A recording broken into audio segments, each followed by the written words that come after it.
Kisah panjang Raja Edward the Confessor Cahaya Kudus, belum badai Norman.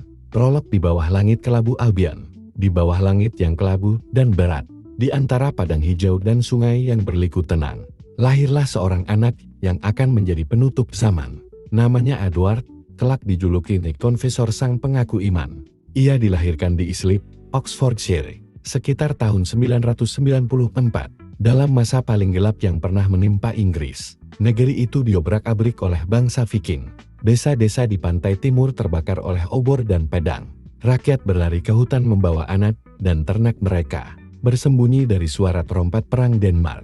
Di tengah kehancuran itulah, bayi Edward menangis tangisnya kecil, tapi seakan membawa nada doa. Seperti benih cahaya di tengah kegelapan. Ayahnya adalah Theodred yang tidak siap, raja yang lemah, namun bukan tanpa hati nurani. Ibunya, Kanma dari Normandia, adalah wanita dari seberang laut, anggun, cerdas, dan berani. Ia sering menggendong Edward di balkon istana, menatap ke laut dan berbisik, "Suatu hari, nak, laut itu akan memanggilmu. Tapi ketika kau kembali, bawalah damai, bukan perang." Bab 1. Anak pengasingan. Ketika Edward baru berusia beberapa tahun, Inggris jatuh ke tangan musuh. Raja Svein Forkbeard dari Denmark merebut tahta, dan keluarga kerajaan melarikan diri ke Normandia. Maka, dimulailah masa panjang pengasingan bagi Edward, masa yang membentuk jiwanya. Ia tumbuh di biara-biara Normandia, di bawah naungan menara batu dan lonceng doa. Para rahib mengajarinya membaca kitab suci, menulis dengan pena bulu di atas perkamen, dan berbicara dalam bahasa Latin yang lembut. Edward kecil suka duduk sendirian di taman biara, mendengarkan desir angin dan nyanyian burung. Sering ia berkata kepada gurunya, "Bapa, mengapa manusia saling merebut tanah dan tahta? Bukankah kedamaian jauh lebih indah daripada kemenangan?" Para rahib tersenyum. Mereka tahu bocah itu bukan anak biasa. Wajahnya lembut, matanya biru seperti langit pagi, dan dalam pandangannya ada ketenangan yang jarang terlihat bahkan pada orang tua. Di istana para adipati Normandia, Edward juga belajar tentang dunia, tentang ksatria, hukum, dan pemerintahan. Ia menyaksikan bagaimana bangsa Norman mengatur negeri mereka dengan disiplin dan keadilan. Dari mereka, ia belajar bahwa kekuasaan tanpa iman hanyalah bayangan kosong. Namun, di dalam hatinya, Edward selalu merindukan Inggris. Ia bermimpi tentang tanah hijau, tentang gereja-gereja Anglo-Saxon yang kecil, namun hangat, tentang rakyat yang dulu ia tinggalkan dalam penderitaan. Bab 2. Kembali ke negeri yang terluka.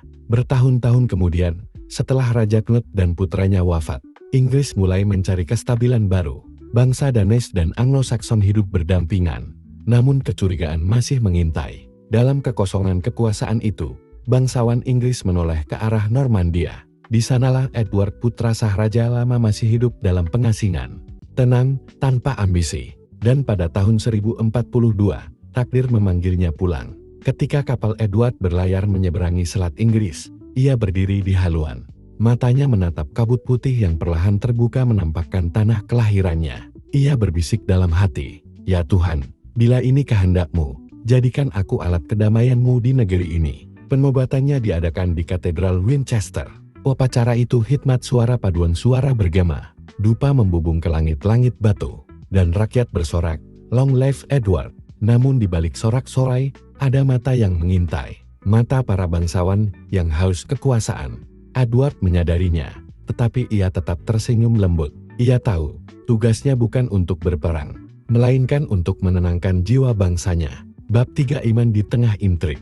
Sebagai raja, Edward memerintah bukan dengan pedang, melainkan dengan hati. Ia mengenakan jubah sederhana, jarang menghiasi dirinya dengan emas atau permata.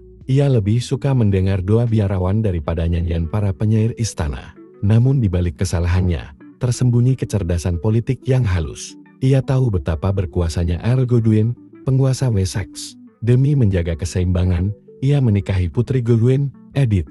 Edith adalah wanita yang berani, terpelajar, dan memiliki hati lembut.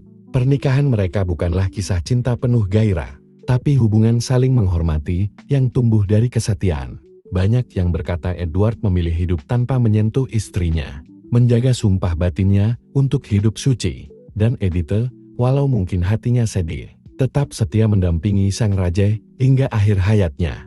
Sementara itu, bangsawan Inggris mulai berselisih. Norman dan Saxon saling curiga, gereja menuntut reformasi, dan rakyat kelaparan akibat pajak berat dari masa sebelumnya. Edward menenangkan mereka dengan keadilan dan belas kasih. Ia mendirikan rumah-rumah amal, memperbaiki hukum, dan menegakkan keadilan bagi rakyat kecil. Ia sering menyamar keluar istana, berjalan di antara rakyat, mendengarkan keluhan mereka tanpa diketahui siapa dirinya. Dari situ muncul kisah bahwa Raja Edward berjalan seperti malaikat tanpa mahkota.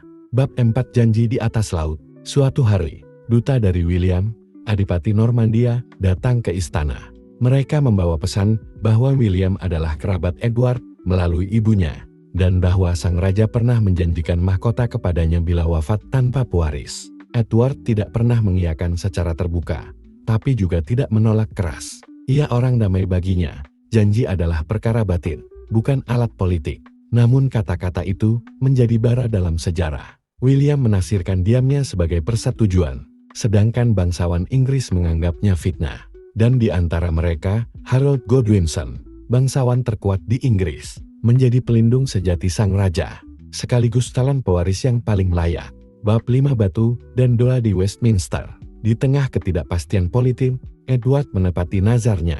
Ia membangun biara megah yang kelak dikenal dunia sebagai Westminster Abbey, rumah bagi doa, arsitektur, dan sejarah. Disinilah hatinya tertambat.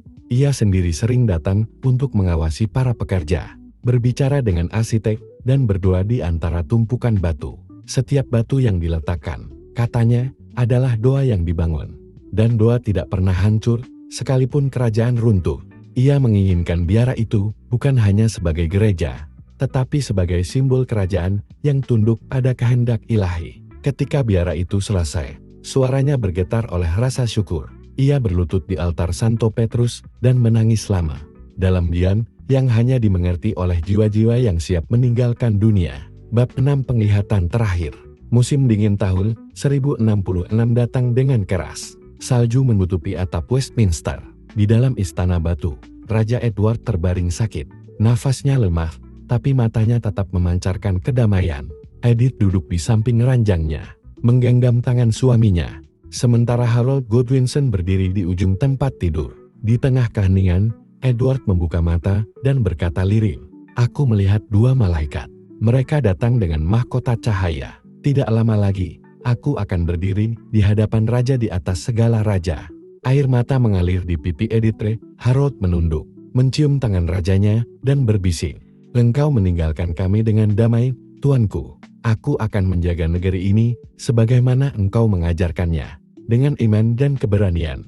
Beberapa hari kemudian, pada tanggal 5 Januari, Raja Edward wafat dengan tenang. Ia dikuburkan di dalam Westminster Abbey, di bawah kubah doa yang ia bangun dengan cintanya sendiri. Bab 7 Setelah cahaya padam. Keesokan harinya, Harold Godwinson dinobatkan menjadi raja. Namun kebahagiaan itu singkat.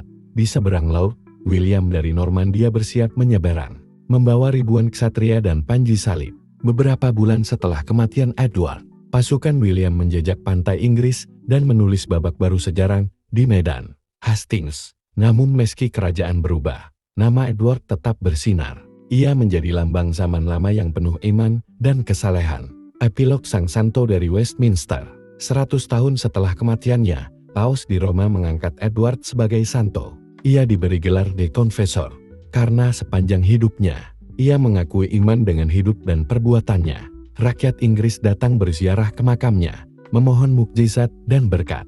Mereka menyebutnya Edward Sang Damai, Edward Sang Kudus, raja yang tidak menumpahkan darah. Bahkan raja-raja setelahnya, termasuk para penakluk Norman, datang untuk berdoa di hadapannya sebelum mengenakan mahkota mereka. Dan hingga kini, makam Edward tetap berada di Westminster Abbey, di antara makam para raja dan ratu Inggris, dikelilingi oleh doa yang tak pernah berhenti. Ia adalah jembatan antara dua dunia, antara zaman iman dan zaman penaklukan, antara dala dan pedang.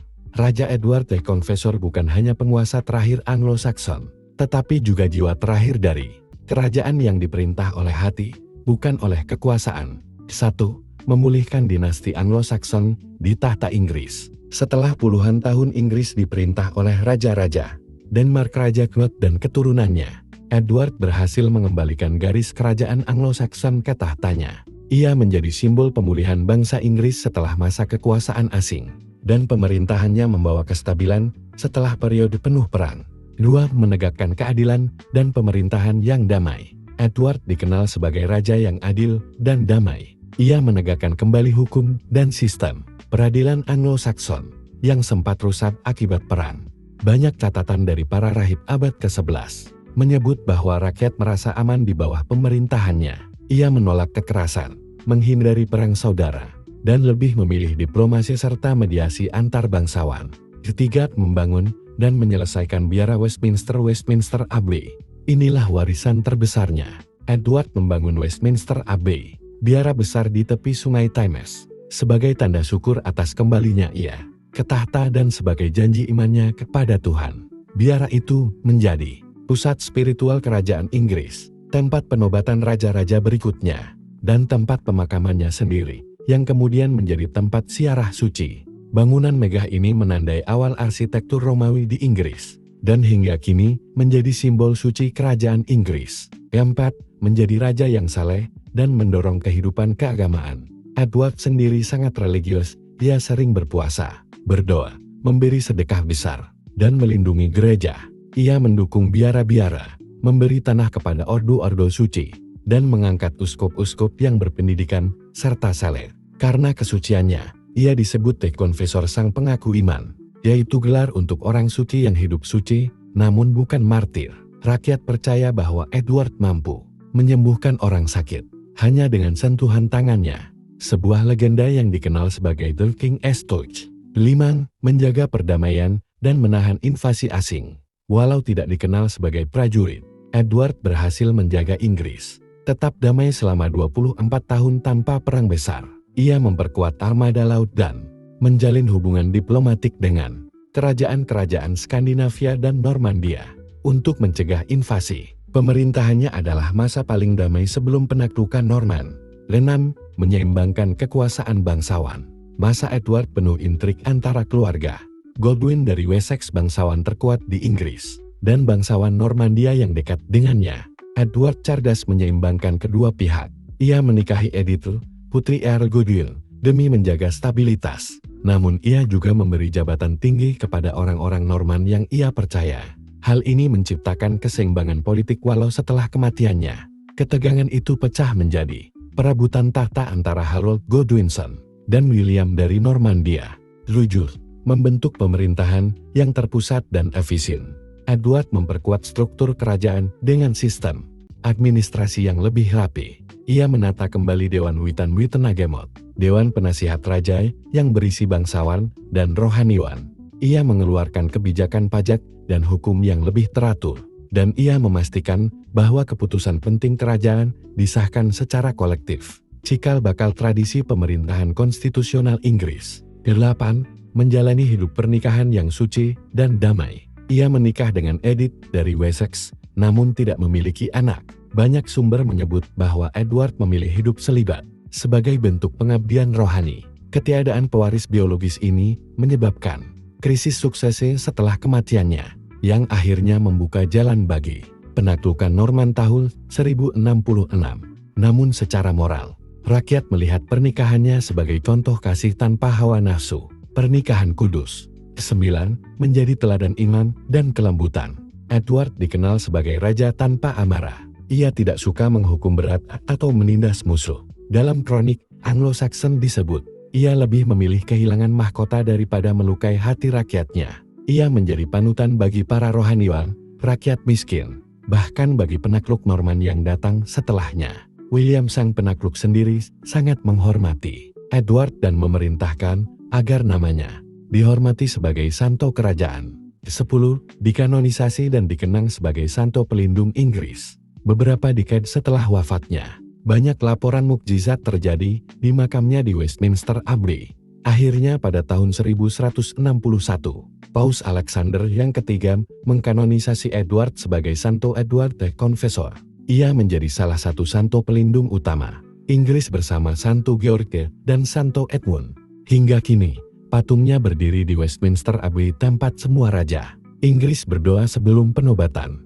Kesimpulan singkat apa yang ia tinggalkan. Meski tidak menaklukkan negeri atau memperluas wilayah, Edward meninggalkan warisan rohani dan moral yang jauh lebih besar. Ia menyatukan kembali Inggris dengan damai, menguatkan hubungan antara tahta dan gereja, menjadi simbol pemerintahan saleh, adil, dan berlandaskan kasih, dan mendirikan salah satu bangunan paling sakral dalam sejarah Inggris. Pemerintahannya adalah senja yang tenang sebelum fajar berdarah, penaklukan Norman. Namun di tengah gelapnya sejarah yang berganti, nama Edward tetap bercahaya sebagai raja yang memimpin dengan iman, bukan dengan pedang.